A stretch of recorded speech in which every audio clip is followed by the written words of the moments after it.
May 18th should have been a day of relief for 10,692 young people in Madhya Pradesh. Out of a massive pool of applicants, these few had successfully cleared the prelims for the state sub-inspector exam. This funnel chart shows the extreme bottleneck they are fighting through. Those 10,000 candidates are competing for a total of just 500 posts, which are split between 472 sub-inspector and 28 Subedar positions.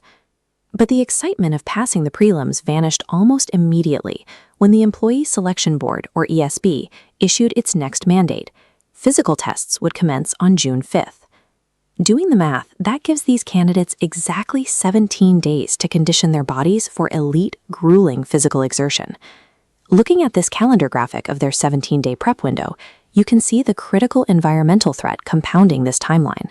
Madhya Pradesh is suffocating under a massive heat wave, with daily temperatures relentlessly topping 40 degrees Celsius. Candidates are being forced to travel and perform under this blinding sun in cities like Bhopal and Jabalpur. Asking someone to reach peak physical performance in 17 days while the state is under a heat advisory turns a career milestone into a situation of extreme physiological strain. The panic coming from candidates and their parents right now is backed by a very specific recent trauma. Let's go back to May 2022, during the state's constable recruitment physicals. These are highly strict environments, demanding absolute maximum physical exertion from the applicants. At the time, those exams were conducted under the exact same severe 40-degree heatwave conditions currently hitting the state. The consequences were fatal. During the 800-meter run, two candidates, 29-year-old Inder Kumar and 22-year-old Narendra Gautam, collapsed on the track and died. Beyond those two fatalities, numerous other candidates fainted during the exercises and required immediate medical attention for severe heat exhaustion. The medical crisis was so severe that then Home Minister Narottam Mishra had to personally intervene and officially postpone the remaining physicals. The state government already knows that testing in these conditions kills people. Yet the ESB is repeating the exact same scheduling error 3 years later. By maintaining this schedule, the ESB is bypassing basic safety protocols and ignoring a documented fatal risk to its applicants. As if the physical threat wasn't enough, candidates are also enduring a heavy psychological toll caused by an unresolved dispute over the state's 87-13% categorization rule. This flowchart illustrates the bureaucratic anomaly. Roughly 65 candidates who successfully qualified in the main 87% category during prelims were inexplicably downgraded.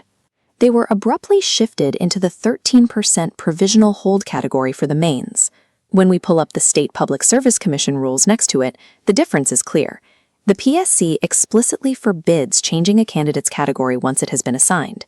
The ESB has offered no logical solution or explanation for why they are deviating from standard recruitment protocol to downgrade these specific candidates. These young applicants are fighting a two-front war. They have to survive a deadly climate on the track while fighting a seemingly rigged bureaucratic formula behind the scenes. Candidates and their parents have organized, bombarding the media and government officials with clear demands.